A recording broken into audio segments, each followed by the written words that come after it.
Well, to me, participating in a pink concussion symposium is outstanding. I think the lack of information on women after brain injury in general is just astounding, and it's nice to see Catherine putting all of these brilliant minds together to help solve the concussion crisis in females. I think the awareness of female concussion or pink concussion at the Brain Trauma Foundation really came about as a matter of our long-term commitment to the development of brain trauma evidence-based guidelines. We've spent the last 30 years developing clinical practice guidelines for traumatic brain injury from concussion to coma.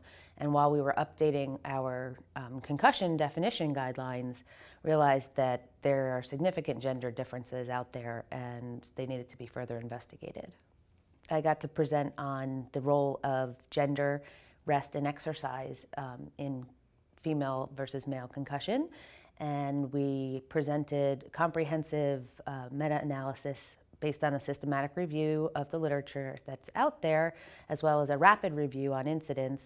And the basic take-home points are that there are distinct differences between men and women after a concussion with regard to their ability to return to work. Women are less likely to return to work. They are slower to return to work. They also are exhibiting far more symptoms and reporting more symptoms for a longer duration of time than men do. And then we also presented some information about the role of rest and exercise after a concussion. And we see clear, distinct differences in cognitive ability and symptom reporting with regard to the role of rest and exercise. For example, exercise decreases the length of time individuals are experiencing symptoms after their concussion. Exercise after concussion also improves cognitive functioning with a return to baseline quicker for individuals who are participating in exercise. And we're seeing exactly the converse in that individuals who are prescribed rest after a concussion are doing significantly worse cognitively than those in the control groups that we looked at, and then also are taking longer to recover. All of the presentations at this conference have just been amazing. It's great to learn from the well-educated colleagues. They're just brilliant.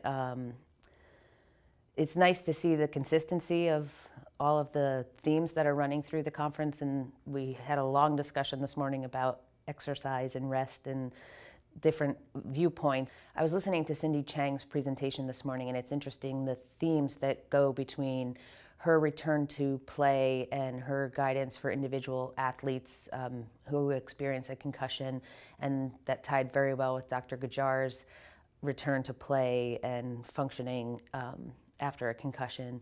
And it seems to be the theme that we're all agreeing that rest is not what we want to be doing, and getting people back to exercise at appropriate thresholds seems to be the theme for the morning. So it's been interesting to see all of the different researchers coming together. Yeah. I'm just extremely grateful to Catherine and to Pink Concussion for inviting me to be a part of this second historic conference, and I look forward to continuing to work with them and supporting them in future endeavors. I can't wait for March at NIH.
her. Sure. I'm Dr. Stephanie Kolakowsky-Hayner. I'm the Chief Operating Officer at the Brain Trauma Foundation.